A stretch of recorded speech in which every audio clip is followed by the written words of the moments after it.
And now it's my great pleasure to introduce Daniele Corlazzoli to you.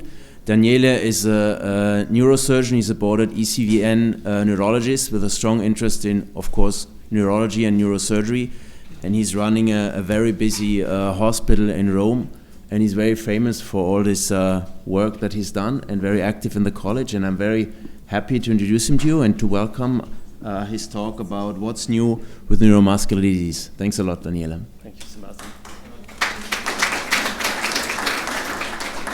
Well, thank you for joining us in this session, and I need to thank also the organizing committee for giving me the opportunity to share my point of view, because surgery is a science, but it's also a point of view. We all have our own point of view. That will be more evident maybe later on. When I was assigned this topic, I was a little bit worried because indeed this is not the field where we made the giant step forward in the past few years.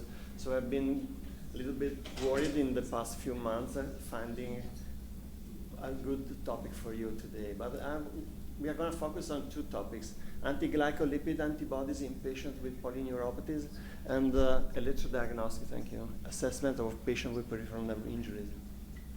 Well, acute polyneuropathies are a frequent presentation and can be also tricky sometimes because the less severe case can be just weak, can be hypometric, can look like orthopedic presentation. And what you're not going to find in this dog is pain, because they're not very painful indeed, beside the evident weakness.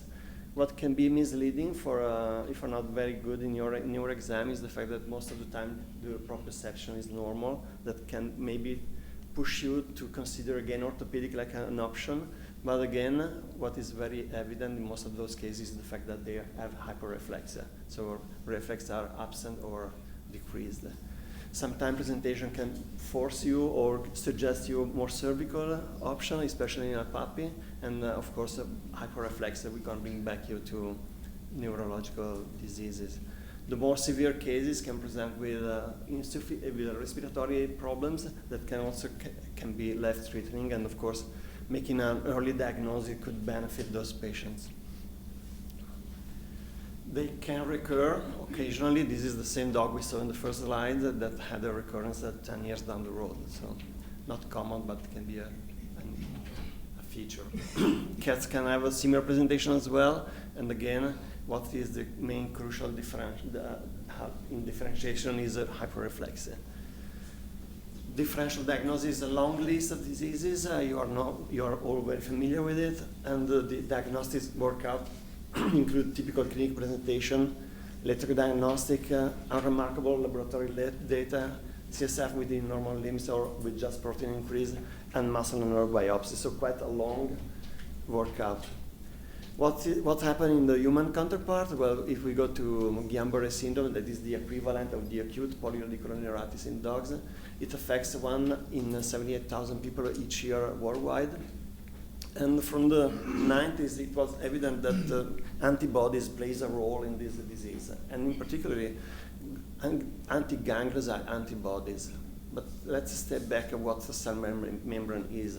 Cell membrane is mainly, we know, of course, it's a phospholipid membrane with the proteins that go across it for several functions, and with molecules that are on the outside surface. Those molecules can be ganglioside and glycolipids, and they have a role in selective permeability, fluidity, and flexibility, and cell signaling. But they can be also the target of antibodies, and they can start cell damage. There are more than 60 ganglioside known, and the distribution in the cells, in the neuronal cells, is different among species. So the specificity of each test varies among species. And in Guillain-Barré syndrome, it is evident nowadays that anti-glycolipid titers are highest in the acute phase, even the first sample. And this is very useful in diagnostic settings, because if you can make a simple blood test that can help you push your diagnosis toward a polyneuropathy, you can help the patient more. And they also have a prognostic implication because they decrease with clinical improvement. There is a spectrum of anti-ganglioside antibodies in humans that can be detected, and some of them can be associated with poor outcome, and some other can frequently found in cases with rapid recovery. This is very important if you need to give a prognosis to a man and knowing when he will be back to his full activity, of course. There are 2 papers that come out recently in dogs and cats testing for similar antibodies, and the spectrum of antibodies in dogs and cats is much narrower. And what is most important in these early tests is the fact that also normal dogs can have those antibodies, and the dogs and cats with the non-acute polyneuropathy can have the same. So it's going to be a task for the future to understand what is the role of these antibodies. Future perspective can be serial evaluation, because in both papers it's a single evaluation, so we don't know if the antibody titers is going to decrease with the months, and it can probably help us also getting out of our narrow neurology diagnosis. We only tend to fit several patients into one single box, and in human beings we know that diseases are classified in much phenotypes, and this is something that can help in this perspective. Is it a new development? Yes, it is, but it's not commercially available. So it's something we're going to see probably in the future when somebody will invest some more money in it. So we are at the beginning of a journey that will for sure lead us somewhere and probably improving our understanding of this disease. And what about traumatic nerve injuries? Tom already talked about that earlier, so no need to go back to the basic. Probably we should discuss more about what is a successful case, because this is a Belgian dog, a Malinois, 3 years old. According to the physiotherapist, this is a successful case. To me, this is a dog that will never get back to his full activity, and the owner knows that this is a dog that will never run again like he used to be. And what is frustrating for me, because I was trained as a surgeon, is the fact that we're not doing something for those patients. We're just sitting by the river, waiting for the patient who improves by themselves, or waiting for the patient who will go through amputation or arthrodesis eventually. So how can we understand which patient will improve and which one not? Well, there is a nice paper come out recently about brachial plexus eversion and electrodiagnostic. And they set up a cutoff of 3 months. So why 3 months distinguish between the improvement group and the not improvement group? Well, because we know that neurons regenerate theoretically at 1 millimeter per day, but this doesn't mean that if you have a 300 millimeter gaps, you're going to feel it in 300 days. Because some patients may not experience a long-term improvement, even if they initially show early signs of progress. And this is an issue also with children with brachial plexus eversion, because sometimes the attending physician limits the access to surgery because the children is slightly improving, but never get to a full recovery. And they lose the windows for a good treatment. So proximal muscle are reinnervated more efficiently than distal ones. And what is responsible for the lack of reinnervation in chronic cases, or the muscle away from the lesion? Well, historically, we gave the blame to muscle degeneration. So we thought that the problem was the degeneration of the muscle, chronically degenerated. But nowadays, the role of Schwann cells is more relevant, because it was demonstrated that in the traumatic setting, there is a upregulation of regeneration-associated genes, and the Schwann cells switch the phenotype from a myelinating to a non-myelinating growth-supportive phenotype, and neurons downregulate proteins for neurotransmission and outregulate those for rebuilding their peripheral processes. But this is a modification that creates growth-supportive surrounding, but is limited in time. So in chronic axotomy, that is a nerve that has been denervated, a muscle and nerve that has been denervated for months, we lose this potential because upregulation is short-lived, is only relevant in the first weeks. And main axonal growth occurs during the first 3 months only. So how can we evaluate the progression of those dogs and understand if they reach a plateau? Well, clinically mainly, and also by electrodiagnostic. We think that electrodiagnostics is going to save us from deciding which dog will not improve. But even in human neurosurgery, it's still more a surgeon decision based on clinical progression. So diagnostic imaging and MRI are part of the decision, but still is the human being, I mean the surgeon skills in understanding when the patient will not progress anymore.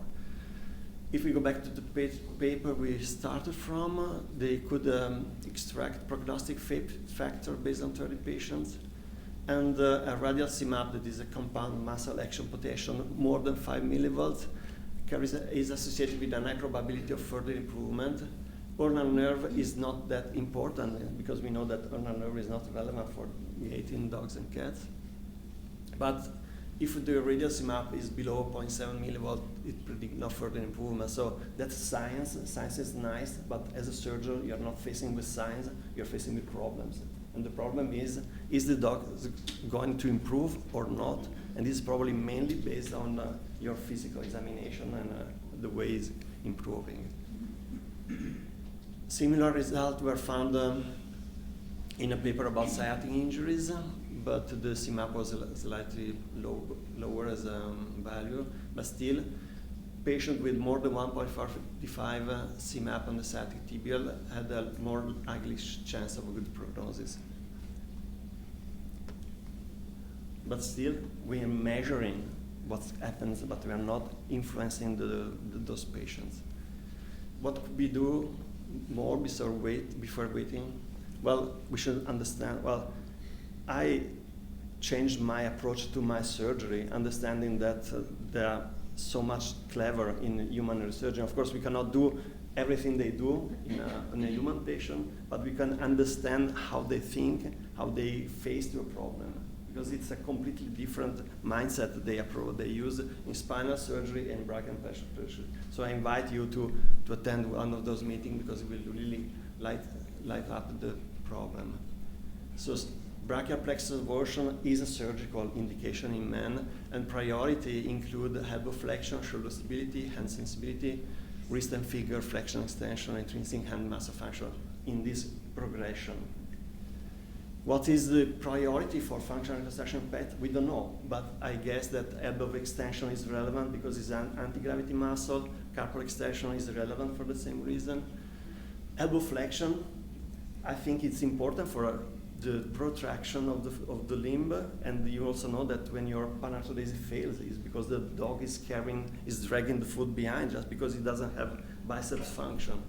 And shoulder extensor flexion, well, we don't know, but my understanding that it's important for the progression of the gait. So that's the way in a human patient they try to think about the function. It's true that the brachial plexus is a very complex structure, and already from the 50s, Adam paper tried to group it in a superior cord, middle cord, inferior cord, and the French group who work a lot on those lesions is using this classification where the kleiner brachial plexus is relevant for shoulder mobility and elbow flexion, and the coda for elbow extension and carpus and digit. Why is it important?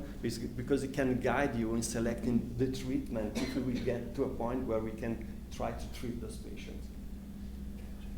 The nerves that are going to be relevant for the next part of the presentation are suprascapular, because of the elbow, of the shoulder extension and flexion, musculocutaneous nerve, radial of course, and thoracodorsolateral thoracic. So try to focus on those nerves among the many others. What are the options in men? Well, nerve grafting, C7 contralateral nerve root transposition, and nerve transfer of expandable branches. What really struck my mind is how many expandable nerves do we have in a limb of a dog? Many more nerves than in a human limbs, because we only need actually the radial nerve and the musculocutaneous. Ulnar nerve are expandable, median nerve is expandable because an orthopedic surgeon tend to, well, and so we have a lot of nerves that can be used. If we go, this is not very recent, 2005, but it's the story, I would say, of the group, of the French group that worked a lot on brachial plexus version, very complex text title, okay? So what is the technique? You transect the C7 in a man or C7 in a dog or cat nerve root, and you transpose behind the esophagus to the other side, and you suture to the opposite nerve root. what the question that the paper addresses is, will a patient use the donor limb efficiently? Because, you know, we are surgeons, we don't want to cut a nerve on one side to save the other and create the same problem. No, we don't want to paralyze the opposite side. And will the nerve fiber do something after transposition? Because we need the brain to understand that it's going to give order to the right side with the left side. So this is called brain plasticity. Well, in those 6 cats, actually the donor limb was working quite nicely at 1 year, 300 days, Probably in the first month, half of the patient had a partial lameness or weakness. And the recipient limb regained a normal function in half of the patient. So half of the patient is enough or not? Well, is more than if they were amputated. So if we think that most of those patients will be amputated after a brachial plexus lesion, of course, saving half patient is a lot. So we need also to set up, to understand what is the expectation, because in a human being, you will never get back to normal after brachial plexus injury. So what is the acceptable function we can communicate to an owner for one such a surgery? Well, this is going to be evident in this paper that the same group published in 2017 about brachial plexus aversion in 3 dogs. Again, the technique is the same we mentioned in cats. And dog maintained the ability to walk immediately after surgery. It seems that dogs behave better than cats for one time in surgery. So, and they had no functional deficit after theater transposition. And in the 6 months to 1 year after surgery, there was a gradual improvement in function of the recipient limb in all 3 dogs. Voluntary elbow extension was observed in all dogs, but the carpal function was not regained. That's because we said distal muscles are more difficult to innervate than proximal ones. And after carpal paranarthrodesis, dog regained partial use of their limb. So is this acceptable or not based on this sequential picture? Well, it depends. It's not our decision. I think it's the owner decision. As a surgeon, I don't think we need to decide for the owner. The owner needs to be faced with the options, and then he's going to decide what is the good option for him. Dog one, that is the one in the picture, showed good functional recovery, walking, running, jumping, and the other 2 unacceptable function with persistent modern lameness or weakness. Problem terminology, probably.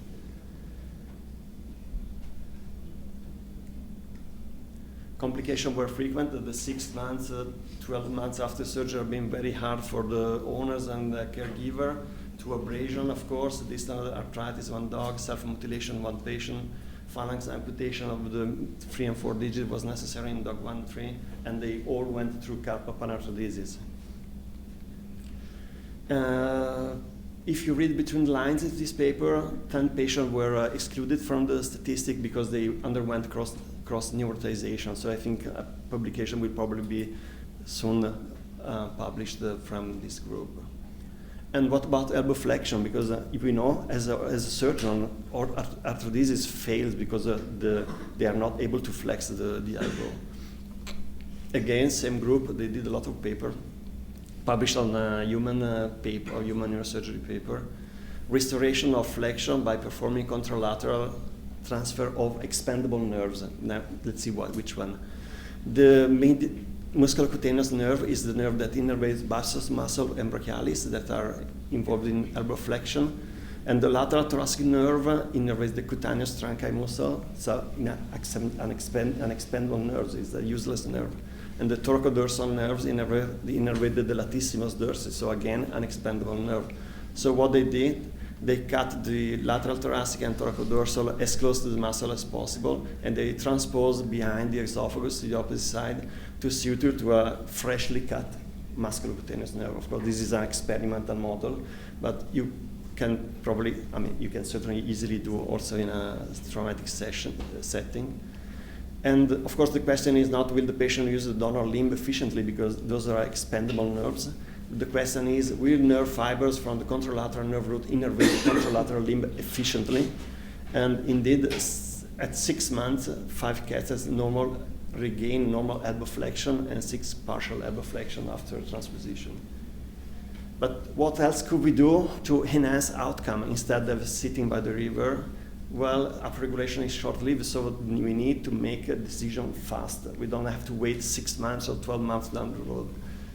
And in human medicine, MRI is part of the evaluation of a brachial plexus avulsion because it's very sensitive for nerve roots and can show what is called a pseudo-meningocele.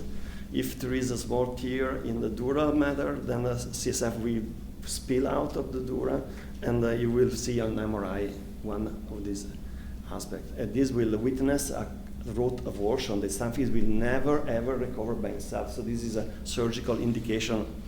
By the time you get the MRI done, you don't have to wait. You can have false positive because here you can see a pseudomeningocele with a nerve root crossing it, so the nerve root is intact. Of course, it's not that easy. This is a tractography of a normal human being with the nerve root nicely coming out from the spinal cord, and this is the case with a lesion. So if diagnostic imaging could lead us to diagnose one such a lesion, well then we need to find a surgeon among us that is able to do a transposition of nerve root. We can do also with myocystin. You should not perform prior to 1 month from injury because acute hemorrhage can compromise visualization of the thecal sac. And pseudomeningocele take time to develop, so it's something you do down the road. So when surgery becomes an option in a human patient, immediate or as soon as a root avulsion is suspected, or from 3 months on if it's failed to improve. So as soon as possible for 3 to 4 or 5 months. So what is desirable in a pet? Well, of course, this is just, again, the beginning of a journey, but saving a limb for most of our owner is already an acceptable option compared to the...